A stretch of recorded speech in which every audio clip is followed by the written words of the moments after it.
तो environment and ecology से एक कोर टॉपिक है हमारे पास अवेलेबल ऑर्गेनिक फार्मिंग से, that is called as zero budget natural farming. तो इसमें एक्चुअली जो चीज़ें यूज़ की जाती है इनपुट के लिए, तो वो सब नेचुरली अवेलेबल होती है, इसलिए उसे नेचुरल फार्मिंग कहा गया है। और जो इनपुट कॉस्ट है इसका जीरो होता है, इसलिए इसे हम जीरो बजट नेचुरल फार्मिंग कह सकते हैं।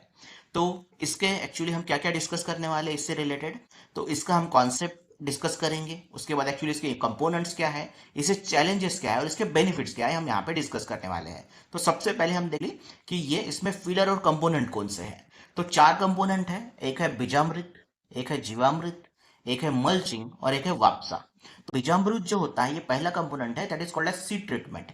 कुछ नेचुरल चीजें सच एज नीम, टोबैको, उससे एक्चुअली सीड ट्रीटमेंट किया जाएगा। उसके बाद है जीवामृत। जीवामृत क्या होगा कि एक मिक्सचर बनाया जाएगा नेचुरली अवेलेबल चीजों से, जिसे हम यूज करेंगे तो उसकी वजह से हमें फर्टिलाइजर और पेस्टिसाइड्स का जरूरत नहीं पड़ेगा। तीसरी चीज है mulching. Mulching means actually soil को कवर किया जाएगा सॉइल इरोजन अवॉइड करने के लिए, और इसके और भी बेनिफिट होते हैं। उसके बाद है वापसा। वापसा मीन्स एक्चुअली ऐसी हम चीजें यूज करेंगे उससे सॉइल मॉइस्चर मेंटेन रहे, हमें एक्चुअली ज्यादा वाटर की जरूरत ना पड़े। तो ये जो टेक्निक है इन्होंने प्रमोट किया था, दैट इज सुभाष पालेकर नाम के एक्चुअली एक महाराष्ट्रियन एग्रीकल्चरिस्ट है, उन्होंने इसे प्रमोट किया मिड 90s में। इन्होंने ग्रीन रिवॉल्यूशन को स्टडी किया और इनका कहना था कि green revolution it is driven by chemical fertiliser and pesticides, और ये एक्चुअली इरिगेशन जो water actually intensive irrigation actually उस पर डिपेंड होता है, और इसकी वजह से फर्टिलाइजर, पेस्टिसाइड और इरिगेशन की वजह से इसका इनपुट कॉस्ट बहुत ज्यादा हाई हो जाता है। इसलिए फार्मर एक्चुअली इनके ऊपर बहुत ज्यादा डेप्ट होता है और सुसाइड भी बढ़ रहे हैं फार्मर में, ऐसा एक्चुअली उन्होंने ऑब्जर्व किया था, क्योंकि इनपुट कॉस्ट बहुत ज्यादा है। तो इसे ब्रेक करने के लिए, काउंटर करने के लिए उन्होंने जीरो बजट नेचुरल फार्मिंग का कॉन्सेप्ट को प्रमोट किया है। और भी कुछ चीजें है रिगार्डिंग ग्रीन रिवॉल्यूशन, कुछ एक्चुअली इश्यूज है विद ग्रीन रिवॉल्यूशन। कौन कौन से? ह्यूमन हेल्थ को हार्मफुल है, बायोमैग्निफिकेशन होता है, इनपुट कॉस्ट हाई हमने देखा है, उसके बाद सॉइल फर्टिलिटी को भी ये अफेक्ट करता है, सॉइल डिग्रेडेशन भी होता है, वाटर इंटेंसिव है, ये भी पॉइंट हमने कवर किया है, और स्मॉल फार्मर के लिए भी एक्चुअली ये यूजफुल नहीं है। तो ऐसे भी कुछ इश्यूज एक्चुअली ग्रीन रिवॉल्यूशन के साथ है। तो उसे काउंटर करने के लिए हमारे पास क्या है? Zero budget natural farming. Natural growth को प्रमोट करना है और without adding fertiliser and pesticide.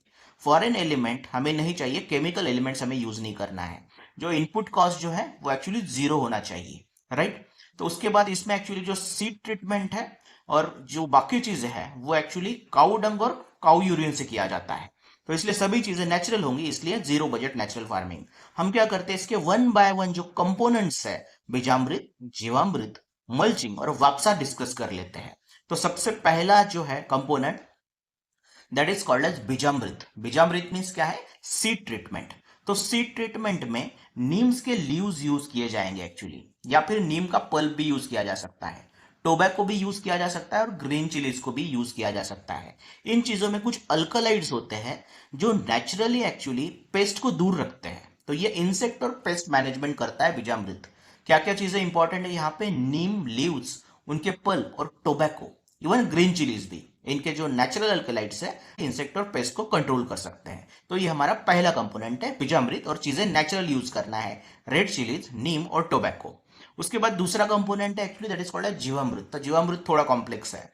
जीवामृत क्या करना है? केमिकल इनपुट को अवॉइड करना है। तो नेचुरल इनपुट क्या क्या होंगी? तो इसमें ये सभी चीजें रहेंगी, that is called as fresh desi cow dung. पहली बात, desi cow dung, even aged means पुराना देसी काऊ यूरिन भी होना चाहिए, ऐसे काउस जो देसी हो उनका यूरिन। उसके बाद जैगरी, पर्ल्स फ्लोर, वाटर और सॉइल, इनको एक्चुअली मिक्स करना है, इन्हें फर्मेंट करना है, और ये चीज बाद में यूज करना है actually. This is fermented microbial culture that adds nutrient to soil. तो सॉइल में इसे ऐड करना है अगर आपको अच्छा रिजल्ट चाहिए। और उसकी वजह से बेनिफिट क्या होता है? ये माइक्रो ऑर्गेनिज्म की एक्टिविटीज को बढ़ाता है, और अर्थवर्म जो है उनकी भी एक्टिविटीज को बढ़ाता है, जिसकी वजह से प्रॉपर एरेशन आपको मिलेगा।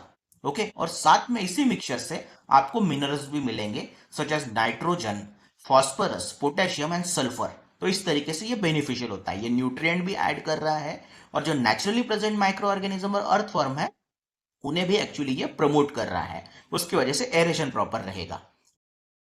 थर्ड कंपोनेंट हमारा that is called as mulching. तो मल्चिंग क्या होता है? सॉइल कवरिंग होता है, और सॉइल कवरिंग आप अलग अलग चीज़ों से कर सकते हो, तो उसके भी एग्जाम्पल हमारे पास है।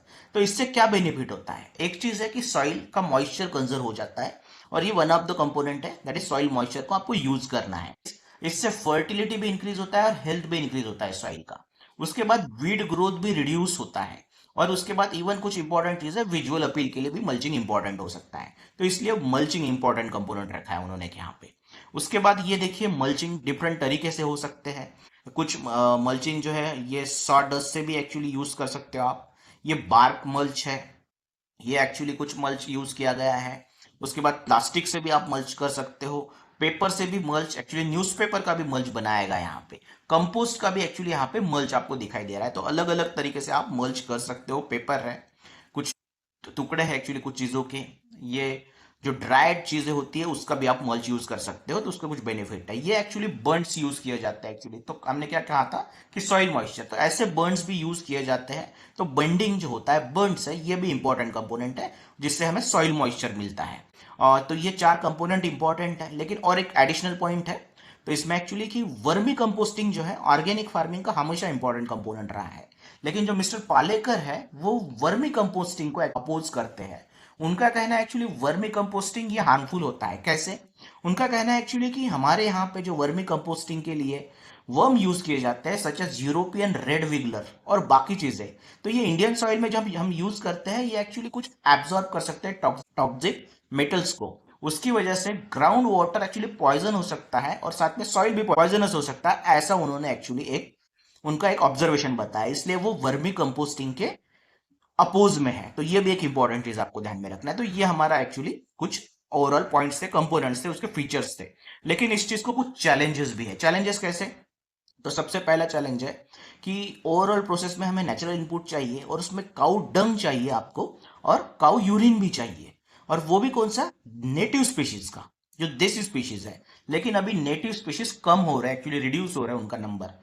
तो इसलिए ये एक चैलेंज क्रिएट हो जाता है। दूसरा चैलेंज जो एक्चुअली वो गवर्नमेंट का एटीट्यूड और फार्मर का एटीट्यूड है। गवर्नमेंट इसमें ज्यादा इंटरेस्टेड नहीं है, और दूसरी बात है एक्चुअली फार्मर नई चीजों को जनरली रेजिस्ट करते हैं। तो ये भी एक चैलेंज है। और कुछ पास्ट एक्सपीरियंसेस जो है वो काफी पॉजिटिव नहीं थे, इसलिए भी एक चैलेंज क्रिएट हो जाता है जीरो बजट नेचुरल फार्मिंग के लिए। तो ये हमारा एक्चुअली ओवरऑल टॉपिक था। तो जिसमें हमने क्या डिस्कस किया, जीरो बजट नेचुरल फार्मिंग के कॉन्सेप्ट क्या है, वो कैसे किस बैकग्राउंड में एक्चुअली आगे आया, और एक्चुअली उससे चैलेंजेस क्या है, और उसके इंपॉर्टेंट कंपोनेंट्स क्या है। तो ये हमारा ओवरऑल टॉपिक था। Thank you.